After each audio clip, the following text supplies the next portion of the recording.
We're all sitting here saying, hey, another free agent off the board for the Lakers. They went all in on Kawhi. This is preventing them from stocking up on the kind of talent they're going to need. And I look at, well, NBA caliber players right here. I have them played his one and only game of the summer league. They got Danny Green, who was the top 3-and-D guard. The people at Summer do a good job of this. They track all the people who I mean, DeMarcus kind of come in at a low salary. I'm fine with that center rotation. Avery Bradley's a good combo guard. Hasn't shot the ball well in recent years, but a guy who can defend. Westbrook, Dudley is your 11th or 12th. I've got, you know what I mean? LeBron's played in Summer League. I think it's a lot better than the pending disaster we all thought. This idea that all of a sudden this precious commodity can't play Summer League. They all play Summer League. You know, and I think it turned out much better. So I think they acquitted themselves pretty well given what we were talking about. Well, they got Anthony Davis. So right there, they think that the downside they've done a very nice job improving their players. So they had what happened with Trey Young last year. Got heavily criticized. I do think they did a good job filling out players this year. JT Barrett had a couple of rough outs to start. A lot of these guys are not coming off the shoot. Danny Green, they paid him more money than anybody else is offering. That's how criticized heavily. That's 45%. But it's interesting you talk about Trey, right? He got criticized heavily first few games, first few months of the season. So I'm not sure that running from Summer League is going to keep you from that. I'm just telling you what the agents and the executives are telling me. I agree with you. Who's suffered from Summer League? You give them a 7-game series. I need that list of names. You give them a chance to beat anybody. That the future of Summer League may be the training camp that you have with your team leading up against some of these teams, the practice what I think take place while you're in Vegas with your funny team. thing is, you guys are talking offensively, and I think offensively they'll be fine because what you said, the fit is there. For the fans. To me, it may now be like the second round pick. You guys are counting on some guys that either haven't defended in a while or do not defend. You know what? To all of a sudden come together and be a defensive outfit. And when I look at that, I look at Anthony Davis. He barely plays. There's a tremendous amount of pressure on him. Here's what I say to you, sir, Brian Windhorst, or really what Alonzo Trier says to you, we sir. say Avery Bradley. He tweeted, he said the amount of draft picks that didn't play and sat out Summer League is some scary stuff. If you're not ready for Summer League, good luck when that real association starts. It'll be a spooky start for many. And then Donovan Mitchell replied, all those guys individually, same thing.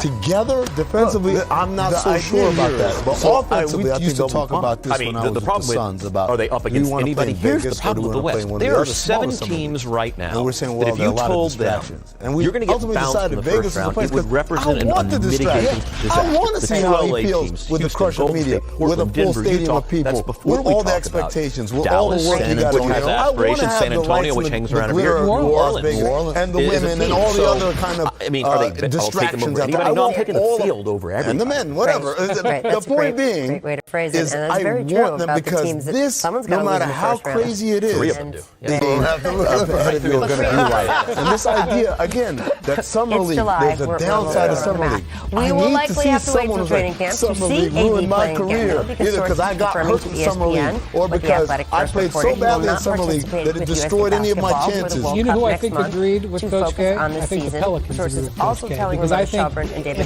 first sign of any issue, I don't care if he came out today, Brian, you're going to China. I think the Pelicans took one look at him and said he's not ready to play and doesn't want to. I gotta be honest. surprised he was on the team in the first place. I would have rather he knew he was probably going to relocate this summer. But the moment they said he's not playing, and he's on the level automatically took a lot of gas out of the building. And I think but that's not David Griffin's first concern. But Ray, I know, he can sit him without saying we're sitting him for the rest of the summer. I do think this makes some sense. What happens when you lead people on about saying he might come back, it puts a ton of pressure on the player. And I don't think that needs to be for Zion. We will talk about more of this later, I promise. Coming up, we will also talk about Anthony Davis saying he will put the Lakers roster up against anyone. Guys to go to China this year. Anybody. So get your rosters out. Anthony Davis, while he does have issue to do with Nike, keep he doesn't have one of the jump. bigger ones. It's less. Also, with the Lakers, he will go to China for preseason games. The King serve people get that anyway. So this is my thing.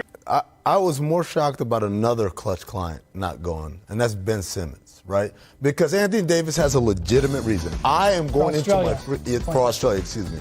Anthony Davis isn't going for Team USA because he's entering his last year of his contract, got to lock it down, and also him sitting out for Team USA, let's be honest, it's not going to vastly change their chances at a gold medal. Australia has a real chance at medaling. And so Ben Simmons, who just signed a mammoth max deal extension. Agreeing to it. Today. Yeah, today, absolutely. He has every... Saw it? Yeah, today it was announced, right? Sorry, agreed to. Okay, oh, there you go. Either way, this is a bigger deal to me that he's not playing because Australia needs him. And what's his excuse? I'm getting ready for a championship. You and every other player who pretty much is playing the World Cup. This question is the great kind of contrast and clash of two competing principles of the day. One is, as Brian said, it's a great international platform for these guys, in terms of international audience, whether it's merchandise, apparel, whatever else. And we are also in the age of load management. And so I think you're going to see fewer and fewer guys say, you know what I want to do for the next 3 months as I wait for the next 100-game grind? I'm going to go fly 25,000 miles around the Pacific, playing in games that, they're wonderful relationships forged on these teams. Guys do love doing it. But, man, it is and then I'm going to come back. And, oh, by the way, then we're going to fly again to China. And it's not even October 15th. Like this, I just think this is going to be more about there. Yeah, and by the way, I think the Ben Simmons point is good because he's not going to China a few weeks later for preseason games. Also, Ben Simmons is a player who has some stuff to work out in his game still. And part of the issue has been, he shoots all those shots in practice. We don't see it as much in the games. He's obviously, at least up until now, been reluctant to even shoot in games the way people would like him to. I don't know, when you're in the World Cup games, is the pressure on as much as when you're in the NBA? If I'm Ben Simmons... In Australia, it would be. In fact, the Australians have expectations. They didn't perform as well as they wanted to in Rio, and they have really big expectations because they've got the most NBA players. The other thing, though, is the World Cup used to be played mostly in August. Yes. It is now being played all in September, and the teams will return on September 16th. In fact, the NBA pushed back training camp a week this year to help accommodate the players who are all going to, not just the Americans, but the Canadians and the Australians and everybody else. So it is a bigger commitment, but it's Greg Popovich's first year, and next year is when the guys all want to play. Yes. And the Australians are not guaranteed to be in the next year's Olympics. They've got to play well in this World Cup to do it. Very interesting. All right, the Lakers' grand collection of assistant coaches is getting larger. The addition of Raptors assistant Phil Handy, former Cavs assistant as well. Mark Spears reporting that Handy, who did coach LeBron and Kyrie in Cleveland, has made the last 5 finals as a coach. As Brian pointed out yesterday, won 2 titles in his hometown of Oakland against the Golden State Warriors as an assistant. He will join Lionel Hollins, Jason Kidd on Frank Vogel's bench. Amin, are the Lakers done hiring assistant coaches? Collect them all. Well, I mean, and they also, Miles Simon is still on the staff, right? Because I saw him at Summer League. No, they've got a nice staff rounded out. My question is, does Frank Vogel get any say in one of his guys to be on the staff? Now, I'm not saying that there's anything wrong with these guys, but typically when you hire a head coach, he at least gets one, like, confidant or right-hand man or someone on his staff. And it seems like the Lakers have taken the decision-making process out of Frank's hands. And I don't know how I feel about that.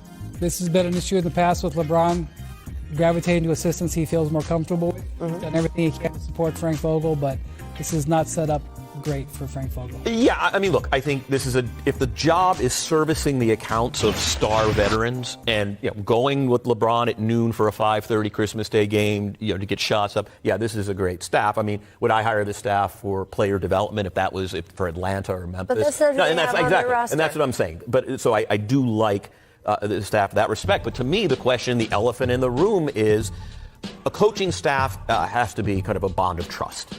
And does Frank, at heart, trust these guys? Are these, as Amin said, his guys? I don't know the answer to that question. But also, are any of these guys each other's guys, by the way? What's the relationship between Lionel and Phil? What's the relationship between Phil and Jason? What's the relationship between Jason and Miles?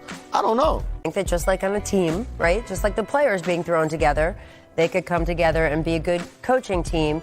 I do think Phil Handy is a really good addition to this staff. I think for the players in that locker room, he is someone that I have seen players gravitate toward him again and again and again. And you need someone like that, too. The funny about the good intentions, that is the road to hell. He's a writer. That is on a needlepoint somewhere. Thank you so much, Kevin, for joining us. Coming up, Clinton Yates is going to come on the show. We'll discuss which Rocket needs to sacrifice more touches.